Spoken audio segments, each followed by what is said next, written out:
Halo, selamat pagi. Pada kesempatan kali ini, saya ingin menyampaikan materi tentang pelabuhan, dan materi ini akan berseri ya, jadi videonya itu berseri bukan sesuai dengan jumlah pertemuannya nanti, tapi dengan topik bahasannya gitu dari pelabuhan itu sendiri ya. Dan untuk video kali ini saya ingin membahas tentang apa saja yang dipelajari di dalam mata kuliah pelabuhan, kemudian hal-hal apa saja yang harus dipersiapkan, dan referensi apa saja yang kira-kira bisa digunakan gitu ya. Baik, langsung saja kita obrolin aja ya kali ya. Nah, ini kira-kira hal-hal yang akan kita pelajari dari seri video tentang pelabuhan ini. Yang pertama itu tentunya adalah definisi tentang pelabuhan. Karena definisi mengenai pelabuhan ini meliputi pelabuhan itu sendiri itu artinya apa, kemudian jenis-jenis pelabuhan itu apa, termasuk juga dengan karakteristik kapal yang ada di dalam pelabuhan. Kemudian setelah itu kita baru membahas tentang komponen-komponen struktur pelabuhan dan pertimbangan desainnya. Jadi bagian-bagian pelabuhan itu apa saja, dan layoutnya seperti apa untuk desain pelabuhan itu sendiri ya. Nah, setelah itu baru kita mulai masuk ke analisis. Dalam hal ini adalah mekanika gelombang, atau dalam hal ini adalah teknik pantainya atau coastal engineering-nya.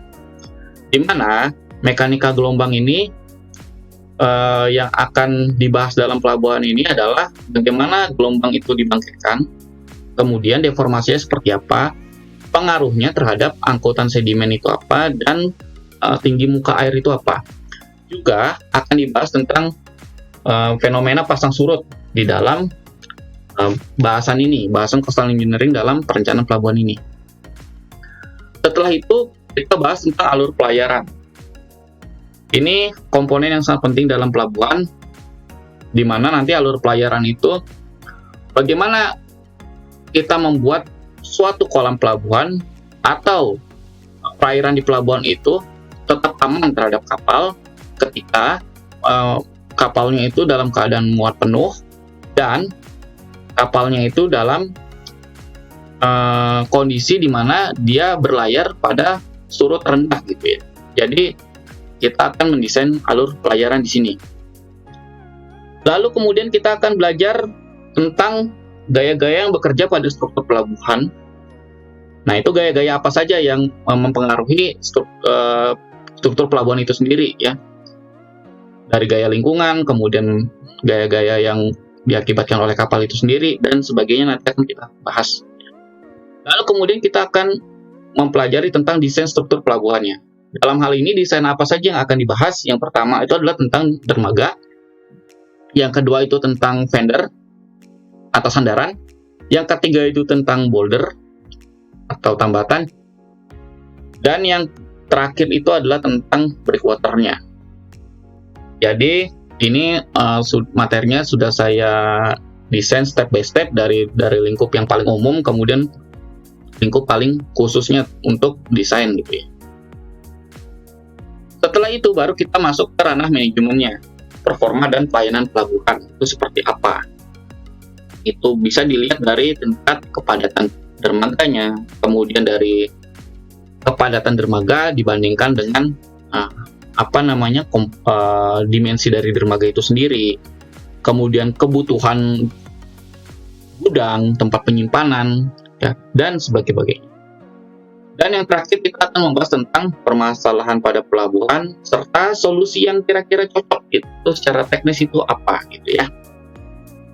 Ini adalah rincian materinya, bisa dilihat-lihat atau dibaca-baca gitu ya.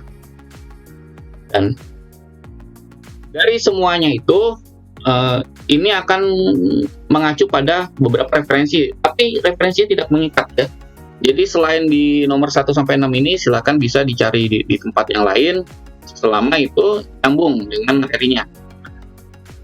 Tapi yang paling sering digunakan dan saya gunakan itu adalah yang referensi ini nomor 1 sampai nomor 6. Itu ada perencanaan pelabuhan dari Keramadi Berata, kemudian ada perencanaan pelabuhan dari Bambang Triatmojo, dan ini nomor 2 ini yang paling sering banget digunakan ya, yang paling banyak banget digunakan. Kemudian ada Port Designer Handbook dari Thoresen, dan seterusnya sampai membahas tentang teknik pantainya dari Bambang Triatmojo dan Sorensen itu dari dengan Basic Coastal Engineering-nya. Dan ini bukunya itu cuma saling melengkapi aja. Kira-kira yang paling banyak digunakan itu yang nomor 2 dan nomor 1 sih sebenarnya. Untuk teknik pantainya yang nomor 4, cuma yang nomor 4 itu sudah masuk di nomor 2 referensinya itu. Jadi di nomor 2 itu sudah bahas yang nomor 4 juga sebenarnya. Dan sekali lagi ini referensi tidak mengikat, silakan mencari di tempat yang lain kalau untuk referensi. Kalau mau mengikuti ini juga silakan, nggak apa-apa. Yang penting tetap nyambung dengan materi-materi yang ini. Nyambung dengan materi-materi yang ini. Oke, kemudian dalam mempelajari mata kuliah pelabuhan sebenarnya apa saja yang kita harus butuhkan? Yang pertama tentunya matematika ya, prinsip-prinsip dasar matematika, karena ini banyak juga, cukup banyak hitung-hitungannya. Lalu kemudian prinsip-prinsip dari mekanika teknik itu sendiri sudah pasti ya, nanti karena kita akan mempelajari tentang gaya, kemudian energi juga ya. Lalu kemudian prinsip tentang mekanika fluida itu sudah pasti karena ini terkait dengan bangunan air ya, walaupun di pantai gitu, tapi tetap saja properti fluida itu termasuk di sini. Mungkin nanti rho-nya itu bukan rho air tawar, tapi rho air lautnya berapa. Lalu ada juga teknik pantai, dan tentunya sebelum mengambil mata kuliah pelabuhan seharusnya sih sudah ada dan sudah mempunyai bekal mata kuliah teknik pantai, karena sebenarnya teknik pantai itu kita mempelajari fenomena alamnya dan aplikasinya itu adalah di pelabuhan itu sendiri gitu. Nah, oke, kira-kira sepertinya itu saja untuk pengenalan mata kuliah pelabuhan ini. Berikutnya tuh, video berikutnya itu nanti akan saya bahas tentang pengenalan infrastruktur pelabuhan. Dan sampai di sini kira-kira saya tutup videonya dan saya ucapkan terima kasih.